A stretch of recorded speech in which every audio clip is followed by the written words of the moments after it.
পুজোর পর সবাই স্কুলে আসলি, তাই সবার জন্য একটা করে লজেন্স এনেছি, আয় নিয়ে যা। ওয়াও, ম্যাম কি ভালো। অন্য ম্যামেরা তো আমাদের কোনোদিনও কিছু খাওয়ায়নি।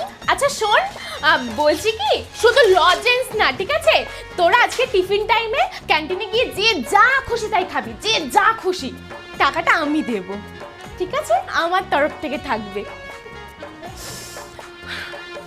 সবাই বই বন্ধ কর, আমি পড়া ধরবো। ম্যাম, আপনাকে আজকে খুব সুন্দর লাগছে। তোরা কি যে বলিস না, আর কি বলবো। আমাকে জানিস তো সবাই এই একই কথা বলে যে তুমি এত সুন্দর কিভাবে। আমি কি করে বলবো বল, কিন্তু আমি জানিস তো কোনো রকম কোনো মেকআপও করি না, আর নিজের যত্নও নিই না, তাও আমাকে এত সুন্দর লাগে। আচ্ছা, রাজা কুমিরের পিঠে চড়ে বনে যাচ্ছে, এখান থেকে রিডিং পড়। ম্যাম, আপনি এত সুন্দর রিডিং কি করে পড়েন বলুন তো।